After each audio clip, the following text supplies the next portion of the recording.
Ikigai, एक रहस्यमयी शब्द।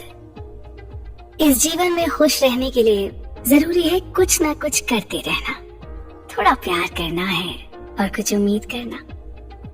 इस एक पंक्ति में ना पूरे जीवन का सार छुपा है। जी हाँ दोस्तों, हम में से कौन होगा जो एक लंबा, स्वस्थ और सुखी जीवन जीने की कल्पना नहीं करता, एक अच्छा जीवन साथी नहीं चाहता, दुख या बीमारी से बचाव नहीं चाहता, या अपने मन के सभी अरमानों, उम्मीदों और आकांक्षाओं को पूरा नहीं करना चाहता। कोई नहीं ना।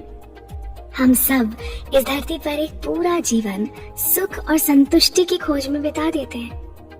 आज हम ऐसी ही एक अनूठी और दुनिया भर में अत्यंत लोकप्रिय किताब पर चर्चा करेंगे, जिसने करोड़ों लोगों के जीवन पर एक सकारात्मक प्रभाव छोड़ा है। इस किताब का नाम है इकिगाई और इसे दो लेखकों ने मिलकर लिखा है, जिनके नाम है हेक्टर गार्सिया और फ्रांसेस्क मोरालेस। नमस्कार, मैं हूँ आपके साथ पल्लवी और आइए चलते हैं जीवन की इस अबूझ पहेली को सुलझाने वाली इकिगाई की यात्रा पर। इकिगाई क्या है? जापानी में इकिगाई उन प्रतीकों को मिलाकर लिखा जाता है जिनका अर्थ है जीवन और सार्थक होना, और जो हमेशा व्यस्त रहने की खुशी के रूप में अनुवादित किया जाता है। यहाँ व्यस्त रहने के मायने एक पूर्ण जीवन जीने के अर्थ में कहे गए हैं। आपके अंदर एक जुनून है, एक अनूठी प्रतिभा है जो आपके दिनों को अर्थ देती है और आपको अंत तक अपना सर्वश्रेष्ठ साझा करने के लिए प्रेरित करती है। यदि आप नहीं जानते कि आपकी इकिगाई अभी तक क्या है, तो आपका मिशन इसे खोजना है। हमारी इकिगाई हम सभी के लिए अलग है, लेकिन एक चीज जो हमारे पास समान है वो ये है कि हम सभी अर्थ की खोज कर रहे हैं, है ना? जब हम अपने दिन को उस चीज से जुड़ा महसूस करते हुए बिताते हैं जो हमारे लिए सार्थक है, तो हम अधिक पूर्ण रूप से जीते हैं। जब हम कनेक्शन खो देते हैं तो हम निराशा महसूस करते हैं। हमारी इकिगाई हम में से प्रत्येक के अंदर गहराई से छिपी हुई है और इसे खोजने के लिए हमें अपने अंदर बहुत अंदर झांकने की जरूरत है। जापान के ओकिनावा, जिसे दुनिया में सबसे अधिक आयु वाले लोगों का द्वीप भी कहा जाता है, में पैदा हुए लोगों के अनुसार हमारी इकिगाई वो कारण है जिससे हम सुबह उठते हैं। एक बार जब आप अपनी इकिगाई की खोज कर लेते हैं ना, तो उसका पालन करना और हर दिन उसका पोषण करना आपके जीवन में अर्थ लाएगा। आपके जीवन में एक महत्वपूर्ण उद्देश्य हो या कई, लेकिन आपके पास एक इकिगाई है जिसे आप बहुत गंभीरता से नहीं लेते। वो आराम से रहने में और आप जो कुछ भी करते हैं उसका आनंद लेने में फर्क होता है। एक बात जो स्पष्ट रूप से परिभाषित इकिगाई वाले सभी लोगों में समान रूप से पाई जाती है, वो ये है कि वो ना अपने जुनून का पीछा करते हैं, चाहे कुछ भी हो जाए। इस मूलभूत संदर्भ के साथ यहाँ शुरुआत करना अविश्वसनीय रूप से महत्वपूर्ण है। मानव विकास की कई आध्यात्मिक परंपराएं और सिद्धांत इसी के किसी न किसी रूप में मिलते प्रतीत होते हैं। ऐसा लगता है कि जीवन का उद्देश्य खोजने और उद्देश्य बनाने का एक संयोजन है। आप जरूरी नहीं कि अपने जीवन के उद्देश्य को चुनते हैं, आप इसे ढूंढते हैं, लेकिन आप इसके साथ क्या करते हैं ये तो आप ही चुनते हैं। इसे देखने का एक और तरीका हो सकता है भाग्य और स्वतंत्र इच्छा एक साथ काम करना, यानी अपने भाग्य से प्यार करना और अपनी स्वतंत्र इच्छा से इसे सक्रिय रूप से चुनना। और फिर इसे देखने का एक और तरीका आंतरिक उद्देश्य और बाहरी उद्देश्य का एक साथ काम करना हो सकता है। अपने आंतरिक उद्देश्य यानी होने को अपने बाहरी उद्देश्य यानी करने के साथ संरेखित करना। हम अपने आगे आने वाले भागों में इकिगाई में बताए गए 10 नियमों की चर्चा करेंगे, जो इस प्रकार है। सक्रिय रहें, सेवानिवृत्त न हो, हर काम धीमी गति से करें, अपना पेट पूरी तरह न भरें, अपने आप को अच्छे दोस्तों के बीच रखें, अपने अगले जन्मदिन के लिए स्वस्थ बने, खुल के मुस्कुराएं, प्रकृति के साथ फिर से जुड़ें, कृतज्ञ बने और वर्तमान में जिएं। इस तरह आप भी अपनी इकिगाई का पालन करें। जापान के लोगों के शतायु जीवन का रहस्य आपके सामने उजागर करना और साथ ही आपको अपनी इकिगाई ढूंढने में मदद करना ही इस किताब का मूल मकसद है। क्योंकि जिन लोगों को भी इकिगाई मिला है ना, वो सभी लंबा और आनंदित जीवन जी रहे हैं। एक जापानी कहावत के अनुसार 100 वर्ष जीने की चाहत आप में तभी होगी जब आपका हर पल सक्रियता से भरा हो। हम इस मूल मंत्र पर हो रही बहुत ही सुंदर चर्चा को जारी रखेंगे। आप भी बने रहिए हमारे साथ।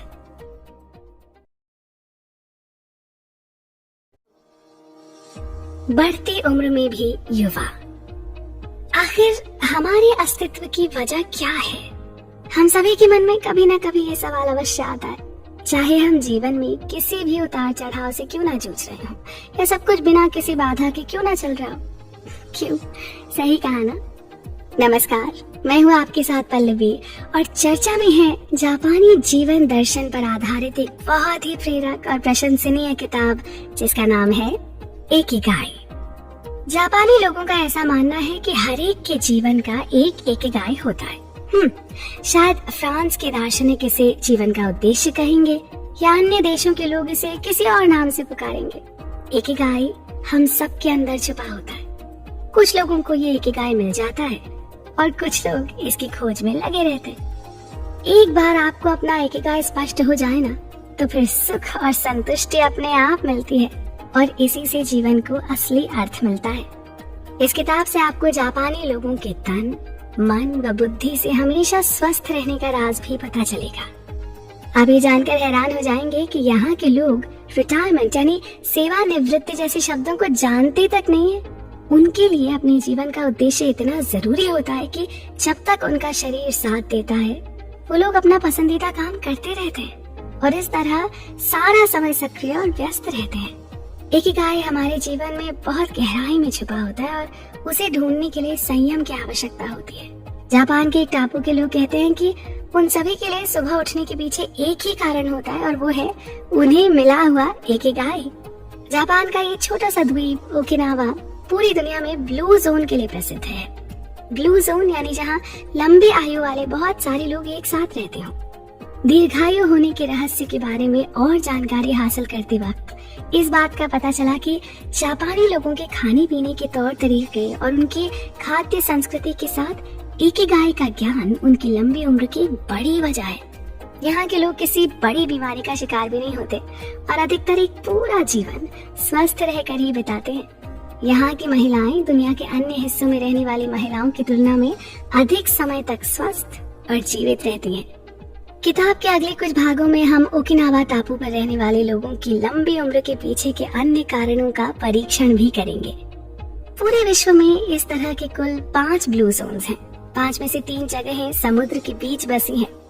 इस कारण वहाँ भौतिक सामग्री काफी सीमित है, इसलिए एक दूसरे की मदद करने के अलावा इन लोगों के पास दूसरा कोई चारा भी नहीं है। लेकिन यही काम पूरे जोश और खुशी के साथ करना ही इन लोगों की इकिगाई होता है और यही इनकी शतायु जीवन का राज है। जिन वैज्ञानिकों ने 5 ब्लू जोन्स का अध्ययन किया वो इसी नतीजे पर पहुंचे कि इनके दीर्घायु जीवन का राज खाद्य संस्कृति, व्यायाम, इकिगाई को जानना और सामाजिक जुड़ाव जैसी बातों में छुपा है। मांसाहार और शराब जैसी चीजों का कम सेवन और हल्की फुल्की गतिविधियों में हमेशा व्यस्त रहना बहुत काम की चीज है। ये लोग बहुत ज्यादा कसरत नहीं करते, लेकिन मीलों तक पैदल चलते हैं और अपने बगीचों में काम करते रहते हैं। जापान में हमेशा कही जाने वाली एक लाइन कुछ इस तरह है, हारा हाचिबू, यानी उतना खाना खाइए जिससे आपका पेट केवल 80% ही भरे। कभी भी पेट भर जाने की हद तक मत खाइए।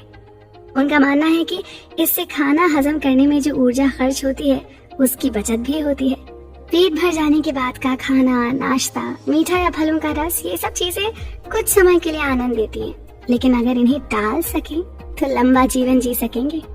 यहाँ खाना भी छोटी छोटी मात्रा में ही परोसा जाता है और सामाजिक व्यवहार कहता है कि बार बार खाना न मांगा जाए तो लोग आदतन कम ही खाते हैं। ओकिनावा में लोग किसी भी अन्य जगह की तुलना में ज्यादा दोस्ताना बर्ताव करते हैं क्योंकि ये उनकी संस्कृति का एक अभिन्न अंग है। यहाँ के लोग मुआई संकल्पना को मानते हैं, जिसका अर्थ होता है एक ही उद्देश्य से इकट्ठा हुए कई लोग।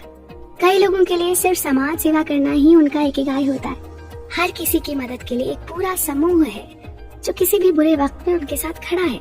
यही सोचकर यहाँ के लोगों के मन में सुरक्षा की भावना रहती है और ये तनाव मुक्त और लंबा जीवन जीते हैं। तो ये थी इकिगाई के बारे में जानकारी की शुरुआत। आगे आने वाले भागों में हम जानेंगे कि आज के इस युग में लोग उम्र से पहले ही बूढ़े क्यों होते हैं, और साथ ही ये भी समझेंगे कि एक ही गाय से हमें किस तरह का फायदा हो सकता है। आप जुड़े रहें हमारे साथ। उम्र ना बढ़ने का राज। नमस्कार, मैं हूँ पल्लवी। एक ही गाय नाम की इस बेहद लोकप्रिय किताब के सार में आज चर्चा का विषय है अपनी उम्र से कम दिखने का राज। क्या आप जानते हैं कि किस तरह छोटी छोटी बातें आपको आनंद देती हैं और दीर्घायु बनाती हैं? स्वस्थ शरीर तो स्वस्थ मन, ये पुरानी कहावत बहुत अर्थपूर्ण है और हमें सोचने पर मजबूर करने वाली भी। इससे हमें ये बात समझ आती है कि शरीर और मन दोनों ही बराबर रूप से महत्वपूर्ण है। इन दोनों का ही स्वास्थ्य एक दूसरे पर निर्भर करता है। इसका अर्थ यही है कि लंबे समय तक जवान रहने के लिए आपके मन का कार्यक्षम और खुला होना बहुत जरूरी है। जोश से भरा हुआ मन आपको हमेशा जवान रखता है और उम्र बढ़ने के आसार कम दिखाई देते हैं। शारीरिक व्यायाम की तरह मानसिक व्यायाम भी हमारे जीवन के लिए बहुत आवश्यक है। जब दिमाग को नई जानकारी मिलती है ना, तो दिमाग नए कनेक्शंस का निर्माण करता है और पुनर्जीवित होता है। इसीलिए नई नई बातें करना और बदलाव को स्वीकार करना बहुत जरूरी है। अपने दिमाग को इस तरह की ट्रेनिंग देते रहने से क्या फायदे होते हैं, ये विज्ञान ने साबित कर दिया। मानसिक व्यायाम का एक और सीधा और सरल उदाहरण है कि दूसरों के साथ खेल खेलने से या गपशप करने से भी मन में एक नया जोश आ जाता है, जिससे अकेलापन और निराशा मिटती है। तनाव हमारी लंबी आयु के लिए मारक का काम करता है। कुछ लोग जो अपनी उम्र से कहीं अधिक बूढ़े मालूम होते हैं, अध्ययन से पता चला है कि उसके पीछे की वजह अक्सर तनाव होता है। जी, तो आइए जानते हैं कि तनाव कैसे काम करता है। देखिए, आजकल लोग बहुत तेज गति से जीवन जी रहे हैं, साथ ही हर समय एक स्पर्धा भरे माहौल में रहते हैं। ऐसी स्थिति में हमारे जीवन को समस्या के संकेत मिलते रहते हैं और प्रतिक्रिया के तौर पर शरीर में तनाव निर्मित होता रहता है। कभी कभी ये प्रतिक्रिया हमारे लिए अच्छा काम भी करती है, क्योंकि इसकी मदद से हम खुद को अपने आसपास के माहौल में ढाल लेते हैं। कई बार ये तनाव हमारे काम आता है और हमारे बचाव के लिए उपयोगी भी सिद्ध होता है, लेकिन हर थोड़े समय के बाद इस तनाव का बार बार आना ना शरीर को यकीनन हानि पहुंचा सकता है। तनाव कम करने के लिए सजग रहना जरूरी है। हमें सताने वाले डर और चिंताएं चाहे असली हों या नकली, लेकिन उनसे जो तनाव पैदा होता है उसके परिणाम असली ही होते हैं। उस तनाव के हमारे मन और शरीर पर भी बुरे परिणाम होते हैं। इससे हमारी हजम करने की शक्ति और त्वचा से लेकर कई सारे अंगों पर बुरा असर पड़ता है। इसलिए समस्या आने से पहले ही हमें उसके उपाय खोजने होंगे। कई सारे लोगों ने इसके लिए माइंडफुल यानी सजग रहने की सलाह दी है। तनाव मुक्त होने के उपायों में सजग रहने को सबसे ज्यादा महत्व दिया गया है। सजगता की अवस्था तक पहुंचने का एक मार्ग है ध्यान यानी मेडिटेशन। ध्यान की मदद से हम इस विश्व से हमारी और आने वाली जानकारी को छानकर अपने मन में भेज सकते हैं। सांस से संबंधित व्यायाम और बॉडी स्कैन के माध्यम से भी हम इस लक्ष्य को हासिल कर सकते हैं। माइंडफुलनेस यानी सजगता को हम प्रशिक्षण के माध्यम से हासिल कर सकते हैं, और हर वो काम जिसे हम ध्यान को एकाग्र करके करते हैं ना, उससे हम तनाव पर यकीनन काबू पा सकते हैं। अच्छा, ये तो आप जानते हैं ना कि ज्यादा बैठे रहने से भी मोटापा चढ़ता है ना? पश्चिमी देशों में एक ही जगह बैठकर काम करने की संस्कृति बढ़ती जा रही है, जिससे हाई ब्लड प्रेशर और मोटापे जैसी बीमारियों का खतरा रहता है, और ये बीमारियां समय से पूर्व मृत्यु का कारण भी बन सकती हैं। एक जगह पर लगातार बैठने की आदत को बदलना उतना भी मुश्किल नहीं है। थोड़ी सी हलचल और रोजमर्रा की जिंदगी में किया हुआ हल्का सा बदलाव इस समस्या को जड़ से निकाल कर फेंक सकता है। जैसे कि हर दिन थोड़ा सा पैदल जरूर चलें, है ना? लिफ्ट की जगह सीढ़ियों का प्रयोग करें, सामाजिक कार्यों में भाग लें, जंक फूड खाना छोड़ दें, फलों और सब्जियों का नियमित सेवन करें और खेल कूद में भाग लें। इन सबसे शरीर और मन दोनों को ऊर्जा मिलती है और साथ ही आत्मविश्वास भी बढ़ता है। लोगों की उम्र को पहचानने का सबसे सरल तरीका है उनकी त्वचा का हाल। हमारे शरीर के अंदर जो भी बदलाव होते हैं ना, वो त्वचा पे साफ नजर आते हैं। ऐसा कह सकते हैं कि हमारी त्वचा हमारे भीतर के सिस्टम का आईना होती है। विज्ञान ने ये भी साबित कर दिया है कि युवा रहने के लिए सबसे प्रभावी साधन है नींद। जी, जब हम सोते हैं तो हमारे शरीर में मेलाटोनिन हार्मोन्स तैयार होते हैं, जो युवा दिखने में हमारी सहायता करते हैं। हमारे मन में असामान्य शक्ति है। हमारा शरीर जवान दिखेगा या बूढ़ा, इस पर मन का ना बहुत प्रभाव पड़ता है। मन का कार्यरत होना और जोश से भरा होना जरूरी है। स्टोइक नजरिया यानी समस्या होते हुए भी चेहरे की हंसी नहीं खोने वाला इंसान हमेशा युवा दिखता है, और यही है इकिगाई का मुख्य तत्व।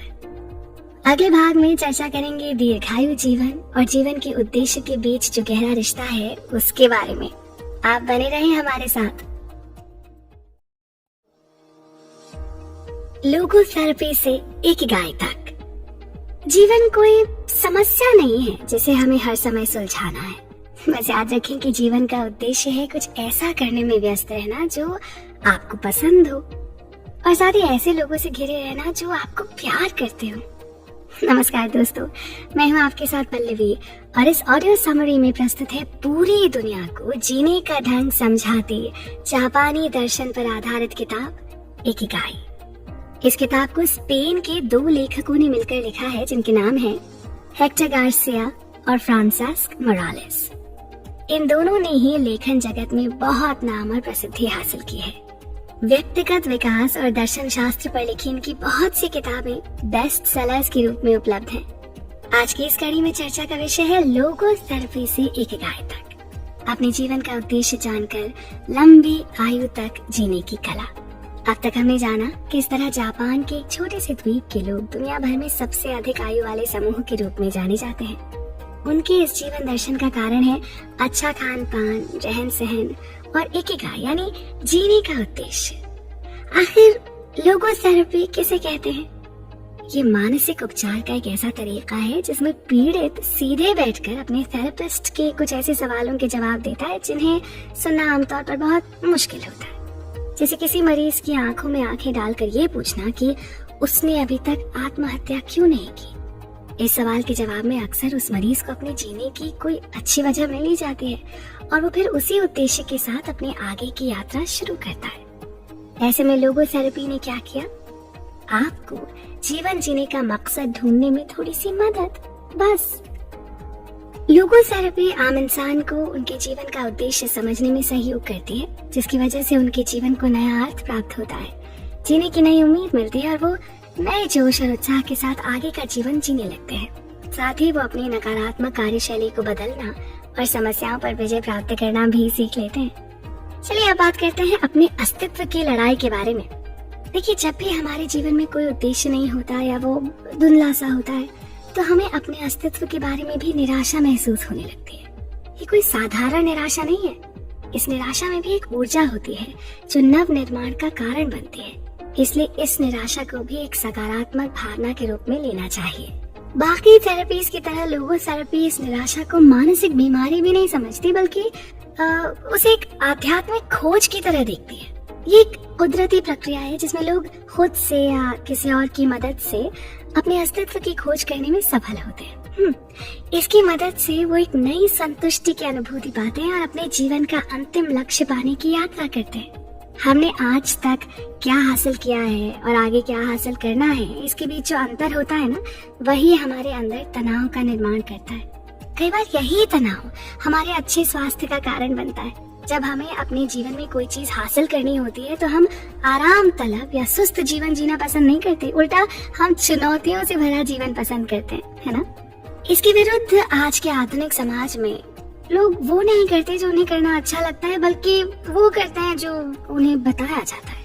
खुद की पसंद का काम छोड़कर बाकी लोग जो काम कर रहे हो ना, उसे ही करने का दिखावा करते हैं, या सिर्फ आर्थिक आजादी पाने के लिए इस भागदौड़ में अपने मन के खिलाफ काम करने को तैयार हो जाते हैं। और फिर कभी ना कभी ये आंतरिक लड़ाई इतने बड़े पैमाने पर पहुंच जाती है कि उनके मन में आत्महत्या करने तक के विचार आने लगते हैं। संडे न्यूरोसिस इसी का एक प्रकार है।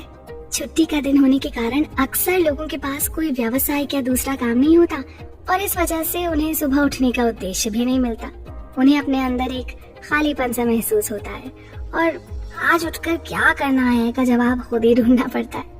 जब वो आज का दिन खुशी से कैसे बिताएं जैसे सवालों के जवाबों की खोज करते हैं ना, तो असल में वो लोग इकिगाई की खोज करने में लगते हैं, समझे? लोगोथेरेपी के अनुसार जब भी कभी इंसान को उसके जीवन का उद्देश्य प्राप्त होता है, तो वो अपने अस्तित्व की लड़ाई जीत लेता है। अपने उद्देश्य को कृति में बदलकर एक अलग ही संतुष्टि मिलती है, और किसी तरह का भी अफसोस नहीं होता। हम लोग जो अक्सर अपने अंदर एक खालीपन महसूस करते हैं ना, वो इसीलिए क्योंकि अपने उद्देश्य को ढूंढ पाने और अपने मन की लड़ाई को जीतने में हम सक्षम नहीं हो पाते। इस चर्चा के अगले भाग में हम लोगो थेरेपी और मोरिता थेरेपी और इनसे जुड़ी इकिगाई के बारे में बातें करेंगे। आप कहीं मत जाइएगा, बने रहें हमारे साथ। मोरिता थेरेपी के सिद्धांत। हमारी इकिगाई हम सभी के लिए अलग है, लेकिन हमारे पास एक चीज समान है कि हम सभी अपने जीवन का अर्थ खोज रहे हैं। जी हाँ दोस्तों, हेक्टर गार्सिया की इस बात से कौन सहमत नहीं होगा। ये समय बहुमूल्य है और हमें इन बहुमूल्य पलों को बेकार नहीं गंवाना है। आज की कड़ी में बात करते हैं मोरिता थेरेपी की। जीवन दर्शन पर आधारित इस अनोखे इलाज के तरीके ने जापान पर एक अनोखी छाप छोड़ी है। नमस्कार, मैं हूँ आपके साथ पल्लवी। तो जिस दशक में लोगो थेरेपी की खोज हुई थी, लगभग उसी दशक में जापान के शोमा मोरिता ने भी जीवन उद्देश्य के आधार पर एक थेरेपी को विकसित किया था, जिसका उपयोग न्यूरोसिस, ओसीडी और सर्जरी के बाद होने वाली निराशा से लड़ने के लिए किया जाता है। एक मनोचिकित्सक होने के साथ साथ मोरिता ज़ेन बुद्धिस्ट भी थे और विज्ञान, दर्शन और आध्यात्म से मिले अपने ज्ञान को समाज कल्याण में लगाने के इच्छुक भी। मानसिक उपचार के ज्यादातर तरीकों में इंसान की भावनाओं पर काम किया जाता है। उन्हें अपनी भावनाओं पर काबू रखने की सलाह दी जाती है, जबकि मोरिता थेरेपी में अपनी भावनाओं को स्वीकार करने के साथ साथ उनका नव निर्माण करना भी सिखाया जाता है। इस थेरेपी में किसी भी लक्षण को नजरअंदाज करने की सलाह नहीं दी जाती, बल्कि इसमें हमारी इच्छाओं, आकांक्षाओं, डर, निराशा और चिंताओं जैसी सभी भावनाओं को स्वीकार करने की सलाह दी जाती है। इस थेरेपी के मूल सिद्धांत इस प्रकार हैं। 1. अपनी भावनाओं को स्वीकार करें। जब आपको किसी काम के बारे में सनक भरे विचार आ रहे हों तो उन्हें रोकने की या उनसे भागने की कोशिश न करें। हम कोई भावना गढ़ नहीं सकते, वो तो अपने आप निर्मित होती है। किसी मौसम की तरह उन्हें बदलते हुए देखें और पूरे मन से स्वीकार करें। 2. जो कर रहे हो वही करें। लक्षणों को नजरअंदाज किए बगैर अपना काम करते रहें। हमें बस अपना ध्यान वर्तमान में केंद्रित करना है, बाकी इलाज पद्धति अपना काम करती रहेगी। मोरिता में कभी भी वजह ढूंढने के लिए या स्पष्टीकरण देने के लिए नहीं कहा जाता। 3. अपने जीवन उद्देश्य की खोज करें। हम अपनी भावनाओं पर काबू नहीं पा सकते तो क्या हुआ, अपनी दिनचर्या पर तो जरूर काबू पा सकते हैं ना। जीवन से जुड़े कई सवालों के जवाब हमें अपने अंदर ही मिलते हैं, बस उन्हें खोजने और अपने अंदर के इकिगाई को ढूंढने की तैयारी होनी चाहिए। आइए अब इस थेरेपी के 4 पड़ावों की चर्चा करते हैं जो करीब 15 से 21 दिन तक चलते हैं। पहले पड़ाव में मरीज को सिर्फ आराम करने के लिए एक अलग कमरे में भेज दिया जाता है, जहां बाहरी दुनिया, टीवी, किताब या दोस्तों से सभी संपर्क तोड़ दिए जाते हैं। उसे केवल सोकर अपना ज्यादा समय गुजारना होता है। ये शरीर और मन को शांत करने का प्रयोग है। दूसरे पड़ाव में शांत और कुदरती माहौल में टहलना, हल्के व्यायाम और एक डायरी में अपने मन के भावों को लिखने के लिए प्रोत्साहित किया जाता है। 1 हफ्ते तक एकाकी जीवन जीने के बाद लगभग सभी को ये पड़ाव बहुत पसंद आता है। तीसरा पड़ाव थोड़ा मुश्किल होता है, जिसमें पहाड़ पर चढ़ना, लकड़ी काटना और सिरेमिक के बर्तन बनाना शामिल है। इस चरण में मरीज को केवल काम संबंधी बात करने की अनुमति होती है। और चौथे पड़ाव में फिर एक बार सामाजिक और वास्तविक दुनिया से जुड़ने को कहा जाता है। इसके बाद भी मरीज थेरेपी के दौरान सीखे हुए ध्यान और कला का इस्तेमाल करता रहता है। इस पूरी प्रक्रिया का एक ही मकसद होता है, दुनिया को एक नया और ऐसा विकसित इंसान देना जिसके पास उसके जीवन का प्रेरक उद्देश्य हो। और अब बात करते हैं इकिगाई की। लोगो थेरेपी और मोरिता थेरेपी दोनों ही आप अपने अनुभव से प्राप्त कर सकते हैं। इसके लिए किसी मार्गदर्शक या आध्यात्मिक शिविर की जरूरत नहीं है। इकिगाई आपके अस्तित्व की लड़ाई है।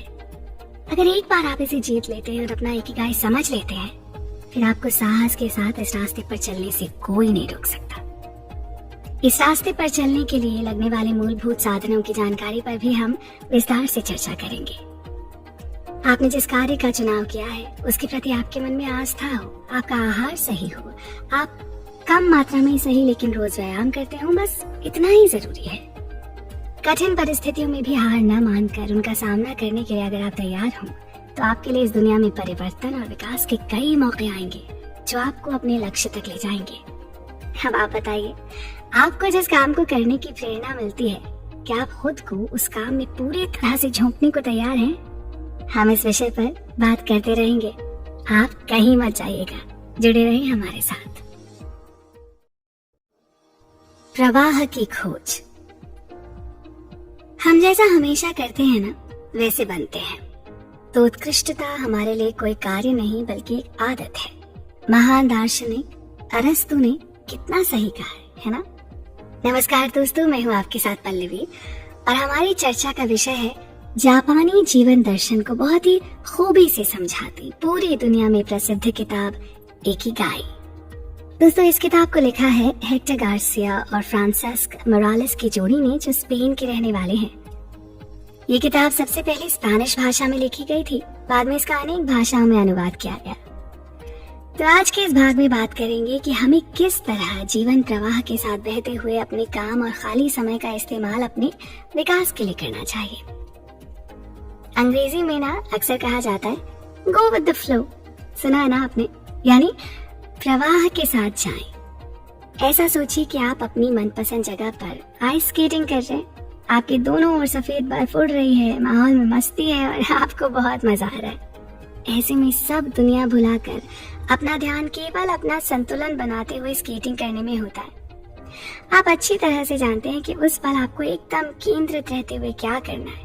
उस समय ना अतीत की चिंता होती है, ना आने वाले कल की परवाह। ऐसे में ना आपके लिए स्केटिंग की वो क्रिया और सजगता की वो अनुभूति तीन अलग अलग रूप न लेकर एक हो जाते हैं। जब आप उस अनुभव में पूरी तरह डूब जाते हैं तो कोई दूसरा ख्याल आपको आता ही नहीं। आपकी ईगो खत्म हो जाती है और उस काम के साथ आप एक रूप हो जाते हैं, और इसे ही कहते हैं प्रवाह के साथ जाना। हम में से सभी ने कभी ना कभी इस एक रूपता का अनुभव जरूर किया होगा। जब हम अपने पसंद का काम करते हैं ना, तो हमें सेंस और टाइम दोनों का ही एहसास नहीं होता। किताब पढ़ने के शौकीन खाना पीना भूलकर समय की परवाह के बिना घंटों तक किताबों में तल्लीन रहते हैं। ऐसे ही खाना पकाने के शौकीन लोग सर्दी गर्मी की फिक्र किए बिना एक लंबा समय रसोई घर में बिता देते हैं। और इसके उलट जब भी हम कुछ ऐसा करते हैं जो हमें पसंद नहीं, तो भाई समय बीतता ही नहीं, हम घड़ी की तरफ देखते रह जाते हैं। ना तो जी काम आगे बढ़ता है और ना ही घड़ी की सुई। इसमें एक और मजेदार बात ये भी है कि जो काम किसी एक को पसंद आता है ना, वो किसी दूसरे को तकलीफ देह लग सकता है। ऐसा कौन सा काम है जिसे करते वक्त आप सबसे ज्यादा खुश होते हैं और समय को भूलकर उसे करने में डूब जाते हैं, अपनी सभी समस्याओं को भूल जाते हैं? इस सवाल का जवाब ढूंढना ही इकिगाई की खोज है। समझे? प्रवाह यानी फ्लो का मतलब ऐसी अवस्था है जिसमें हम आनंदित, उत्साहित और सृजनशील जीवन जीते हैं और तन मन खोकर उस काम में जुट जाते हैं। जैसे अपने इकिगाई के अनुरूप जीवन जीते हुए खुशी पाने का कोई जादुई सूत्र नहीं है, उसी प्रकार से प्रवाह में जाने के लिए भी कोई विधि नहीं है। उस अवस्था में पहुंचने और उसी में रहने के लिए सर्वोत्कृष्ट अनुभव की आवश्यकता होती है। इस अनुभव को पाने के लिए हमें अपने आप को ऐसे कामों में व्यस्त करना चाहिए जो हमें इस अनुभव के पास जाने में मदद कर सके। बिना वजह पेट भरकर खाने, ड्रग्स और शराब का सेवन करने और टीवी के सामने बैठकर क्षणिक और नकली आनंद लेने के बजाय हमें उच्च स्तरीय और स्थायी आनंद की खोज करनी चाहिए। सिर्फ सृजनात्मक काम करने वाले लोग ही इस अवस्था में नहीं जीते, बल्कि बहुत सारे खिलाड़ी, एथलीट्स, शतरंज खेलने वाले और इंजीनियर भी अपना काफी समय इस अवस्था में बिताते हैं। शतरंज के खिलाड़ी अपनी अगली चाल सोचते समय, गणितज्ञ कोई सूत्र खोजते समय और डॉक्टर ऑपरेशन करते समय अक्सर इसी अवस्था में चले जाते हैं। कई सारे प्रयोगों के बाद ये नतीजा निकला है कि प्रवाह की अवस्था हर उम्र, संस्कृति और जगह के लोगों के लिए एक जैसी होती है, भले ही वो दुनिया के किसी भी कोने में रहते हो, न्यूयॉर्क हो या फिर ओकिनावा। सभी की प्रवाह की अवस्था एक जैसी होती है। लेकिन जब हम उस अवस्था में जाते हैं तो हमारे मन पर उसका क्या परिणाम होता है? ऐसे में हम उस कार्य में पूरी तरह डूब जाते हैं और हमारे मन में कोई और विचार नहीं होता। लेकिन जब हम प्रवाह में नहीं होते हैं तो चाहे हम कोई भी काम कर रहे हो, पर हमारा मन दूसरे विचारों में उलझा रहता है। अगर कोई महत्वपूर्ण कार्य करते वक्त आपको भी ऐसा महसूस होता हो कि आपकी एकाग्रता अक्सर भंग होती है, तो आप हमारे आने वाले भागों में इस ऑडियो बुक समरी को सुनते रहें, जिनमें हम कुछ ऐसे उपायों पर चर्चा करेंगे जो आपको प्रवाह में आने में मदद करेंगे। ये चर्चा अभी दूर तक चलने वाली है, आप भी चलते रहें हमारे साथ। Go with the flow. सबसे खुश लोग वो नहीं हैं जो सबसे ज्यादा हासिल करते हैं, बल्कि वो हैं जो प्रवाह की स्थिति में दूसरों की तुलना में अधिक समय व्यतीत करते हैं। नमस्कार, मैं हूँ पल्लवी। अंग्रेजी की इस कहावत गो विद द फ्लो यानी प्रवाह के साथ जाएं के बारे में हमने पिछले भाग में भी चर्चा की थी। तो इसी कड़ी में आगे बढ़ते हुए इकिगाई नाम की इस बेहद लोकप्रिय किताब के सार में आज चर्चा का विषय है कुछ ऐसे उपाय जो आपको प्रवाह में आने में मदद करेंगे। तो शुरू करें। देखिए, अगर कोई महत्वपूर्ण कार्य करते वक्त आपको भी ऐसा महसूस हो कि आप केंद्रित होकर कुछ नहीं कर पाते या आपकी एकाग्रता अक्सर भंग होती है, तो आइए जानते हैं कि वो क्या उपाय हैं जो आपको इस समस्या का समाधान देते हुए प्रवाह में आने में मदद करेंगे। प्रवाह में लाने वाली 7 अवस्थाएं होती हैं। 1, क्या करना है इसका पता होना आवश्यक है। 2, इसे कैसे करना है ये जानना आवश्यक है। 3, हम इस कार्य को कितने अच्छे तरीके से कर सकते हैं इसकी जानकारी होना। 4, अगर कार्य में दिशा महत्वपूर्ण हो तो कहाँ जाना है ये पता होना चाहिए। 5, सामने कौन सी चुनौतियां हैं इसकी जानकारी होना। 6, कौन सी कुशलताओं की जरूरत है ये पता होना। और 7, मन को विचलित न होने देना। आइए अब इन अवस्थाओं तक पहुंचने के उपाय के बारे में बात करते हैं। इसके लिए जरूरी है कि आप कुछ मुश्किल काम खोजें ताकि उसे करने में आप अपने कंफर्ट जोन यानी आराम के दायरे से बाहर आ सकें। हर काम, खेल या नौकरी के कुछ नियम होते हैं ना, और उनके आधार पर ही ये काम किए जाते हैं। इसी तरह इन कामों के लिए कुछ कुशलताओं की भी जरूरत पड़ती है। साथ ही जो गतिविधियां बेहद आसान होती हैं वो बोरियत को बढ़ाती हैं, और अगर बहुत कठिन हो तो उस काम को अधूरा छोड़ देने की संभावना बढ़ जाती है। इसलिए इन दोनों के बीच की मार्ग को पाना जरूरी है। काम करते वक्त नई चुनौतियों का सामना करते रहना चाहिए। इससे हमें स्वयं को आगे बढ़ने के लिए ऊर्जा मिलती रहती है। हर बार काम करते वक्त कुछ ऐसा करें कि आपके आराम का दायरा टूटता रहे। पढ़ने जैसे मामूली काम के लिए भी कुछ गुण और ज्ञान की जरूरत होती है। जैसे अगर हम किसी ऐसी किताब को उठा लें जिसके विषय के बारे में हमें कोई जानकारी नहीं, तो वो ज्यादा देर तक हमें बांध नहीं पाएगी ना। वहीं अगर हम अपनी रुचि और क्षमता के हिसाब से कोई किताब पढ़ेंगे तो हमें आनंद भी आएगा और हमारी बुद्धि को भी गति मिलेगी। ये आनंद और प्रवाह इस बात की पुष्टि करता है कि हम सही मार्ग पर हैं और अपनी इकिगाई के हिसाब से काम कर रहे हैं। इसके साथ ही अपने लिए स्पष्ट और पक्का लक्ष्य तय करें। नियंत्रण के साथ खेले जाने वाले खेल जैसे वीडियो गेम्स, बोर्ड गेम्स वगैरह नियमों की मदद से खेले जाते हैं, इसलिए इन खेलों में प्रवाह पाने की संभावना ज्यादा होती है। तय किए गए नियमों के हिसाब से खेलने के कारण अपने सामने वाले को हराना ही इन खेलों का मकसद होता है। साथ ही अपने ही रिकॉर्ड्स तोड़ना भी एक लक्ष्य हो सकता है। काश जीवन के लक्ष्य भी इतने ही स्पष्ट हो पाते। एक बड़ी कंपनी में हुए सर्वे के अनुसार अक्सर कर्मचारियों को ये शिकायत होती थी कि उनके बॉस उन्हें ठीक ढंग से काम नहीं समझाते। इससे उन्हें पता ही नहीं चलता था कि उन्हें करना क्या है। ये अफसर बड़ी बड़ी प्लानिंग और रणनीति तो बना लेते हैं, पर आपके सामने कोई स्पष्ट और पक्का लक्ष्य नहीं रखते। किसी भी दिशा में आगे बढ़ने के लिए सिर्फ नक्शा ही नहीं, कंपास भी होना चाहिए, है ना। किसी कारोबार या कोई सृजनात्मक काम करते वक्त ये पता होना जरूरी होता है कि उस काम से हमें क्या हासिल करना है। प्रवाह हासिल करने के लिए काम शुरू करने से पहले स्पष्ट लक्ष्य का होना जितना आवश्यक है उतना ही जरूरी है काम में अपने आप को झोंक देना। एक ही लक्ष्य पर ध्यान केंद्रित करें। आज की तकनीक की वजह से हम एक बड़ी समस्या का सामना कर रहे हैं और वो है हमारा विचलित मन, जिसके कारण हम किसी एक कार्य पर ध्यान केंद्रित नहीं कर पाते। ईमेल लिखते लिखते फोन को देखना या सोशल मीडिया पर नजर घुमाना या साइड में यूट्यूब पर कोई वीडियो देखना या पॉपअप मैसेजेस के जवाब देना, इन सब के बीच ईमेल लिखने का काम बीच में ही रह जाता है। हुआ है ना हम सबके साथ। किसी समय में लोगों को ये गलतफहमी थी कि इस तरह की मल्टीटास्किंग से उनका समय बचता है, पर अब ये तय हो चुका है कि इसका परिणाम उल्टा ही निकलता है। जी, इस तरह एक काम से दूसरे काम पर छलांग लगाते रहना ना हमारी ऊर्जा और समय दोनों को बर्बाद करता है।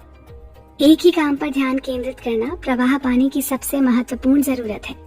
किसी भी काम को एकाग्रता के साथ करने के लिए इन 2 बातों का होना जरूरी है, काम के लिए अच्छा माहौल और जो हम कर रहे हैं उसके बारे में आत्मविश्वास। इस विषय पर आगे भी बात करते रहेंगे और जानेंगे जापान में इकिगाई के माध्यम से प्रवाह में रहने का महत्व किसे पता चला। जानना है ना, तो बने रहें हमारे साथ।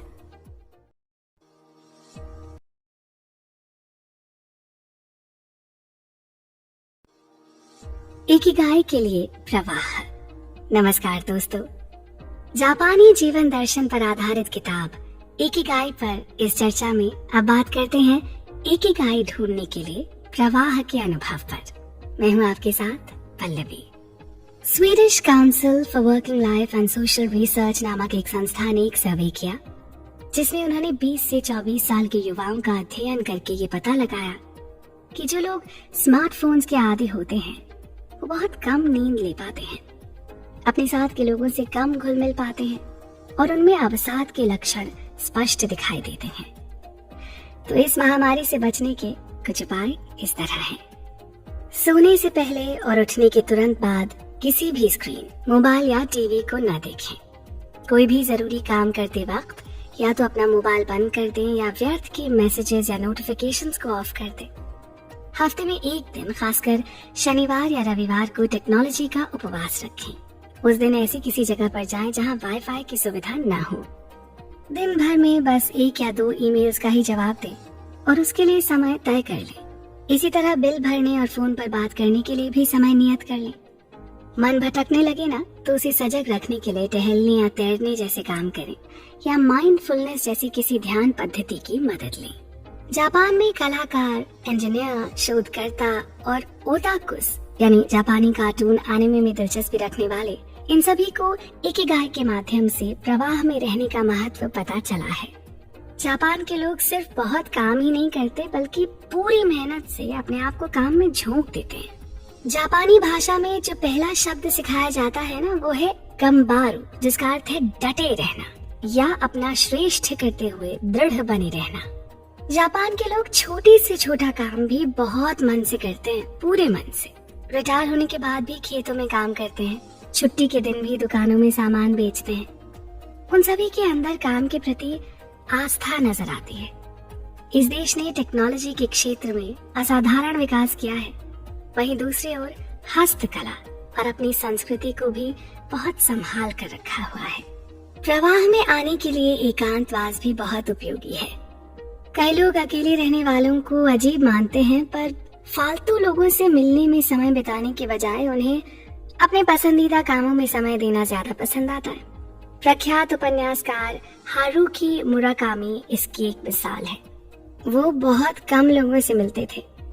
ये ऐसे लोग हैं जो प्रवाह में रहकर अपने जीवन का साधारण इस्तेमाल करते हैं।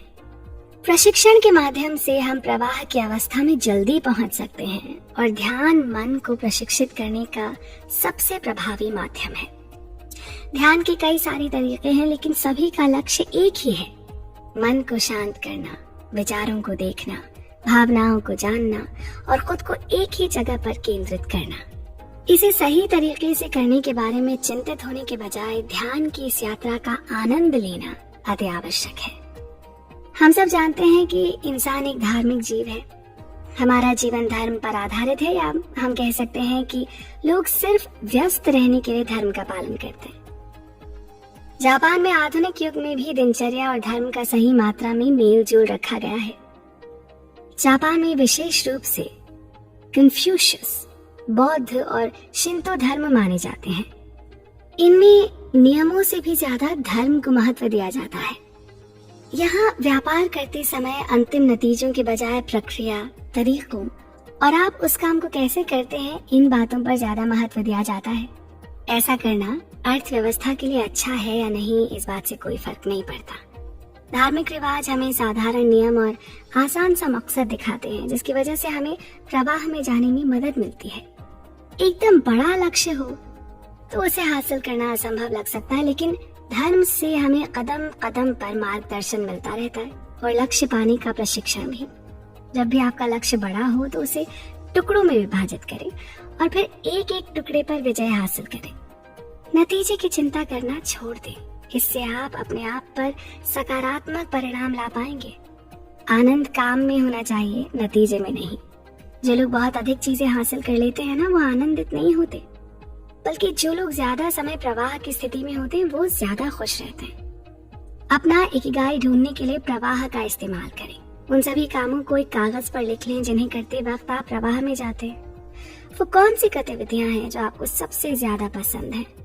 क्या आप उन्हें अकेले करना पसंद करते हैं या किसी टीम के साथ? आपको शारीरिक परिश्रम वाले काम ज्यादा पसंद है या सोचने वाले काम?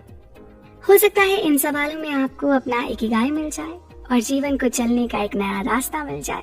अगर ऐसा नहीं होता तो आप अपनी खोज जारी रखें। प्रवाह रहस्यमयी है, आप उसका अनुभव करके अपने इकिगाई के नजदीक पहुंच सकते हैं। तो जीवन दर्शन पर हमारी ये चर्चा चलती रहेगी, आप भी बने रहें हमारे साथ।